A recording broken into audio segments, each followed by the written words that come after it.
Now, Russia seems to have clarity when it comes to Ukraine. It does not want Ukraine to join the NATO. Kiev too seems to know what it wants and what it doesn't. It has spelled out the red lines. But here in India, there seems to be a lot of grey in New Delhi's strategy for its northern rival. I'm talking about China. Earlier today, India banned 54 apps. I would like to say 54 Chinese apps. But pundits online seem to disagree. So allow me to address that confusion first. Here is one of the apps that has been banned by India. Garena Free Fire. It's a last man standing type of game, or what gamers call Battle Royale. Garena Free Fire is similar to PUBG. In 2019, it became the most downloaded mobile game. And currently it has more than 1 billion downloads. So why did India ban this game? Netizens have a lot of questions. They say this game is owned by a Singapore-based company, and they're right. But here's something you should know. While Sea Limited is a Singapore-based company, the founders are Chinese-born Singaporean citizens. What's more, Tencent is the company's largest shareholder. Now, I would be insulting your intelligence if I reminded you that Tencent is a Chinese tech firm. So while this game is hosted by a Singapore-based company, there's a good chance that the data is ultimately going to Chinese servers. Some of the other banned apps are owned by Alibaba and NetEase. Again, Chinese companies. So that was the devil in the detail. Now let's look at the bigger picture. Why did India ban these apps? Because they were reportedly posing a threat to India's security. You would remember 2020 was the first time that India banned Chinese apps. TikTok headlined that ban. India cited threat to its sovereignty, integrity, defense, security of state and public order. The action followed the Galwan clashes. It's been 2 years since the total number of banned Chinese apps in India has crossed 300.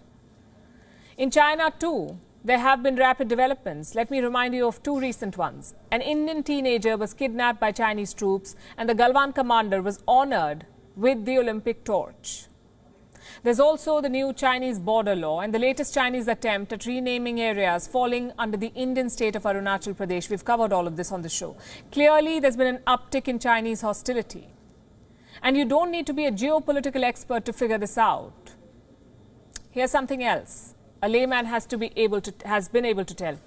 Back in India, there is still no consensus on how to deal with China. Lawmakers are yet to arrive at an agreement. Those in power have said very little about China in public. While on one hand, New Delhi is building up border infrastructure, taking measures to protect Indian companies from hostile takeover, pushing for self-reliance to secure supply chains. On the other hand, India is also doing record trade with China. Bilateral trade with Beijing grew 43.3% last year. So the signals are mixed. And that is not to say that India has been silent to Chinese hostility. There have been sharp retorts at times.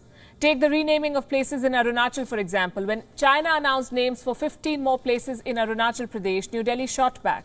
It said assigning invented names to places does not alter the fact that Arunachal Pradesh is an integral part of India, all of which is fine. When China fielded the Galwan commander as an Olympic torchbearer, India announced a diplomatic boycott of the genocide games. State broadcaster Doordarshan also cancelled the live telecast of the opening and closing ceremony. And now India has banned Chinese apps because they were posing a threat to India. But do you notice a trend here? All of these actions are reactive, not assertive, not proactive. There is no urgency to hold China accountable. India, for example, had a chance to punish China at the United Nations Security Council, but it chose to abstain from voting on Uyghurs. What explains this? China is up to no good, and sending mixed signals to this rival will not help. China only understands the language of strength. And I'm not even talking about the military kind. India can leverage a lot. I'll wrap with one example. Very recently, India's top medical regulator warned students against enrolling in Chinese universities.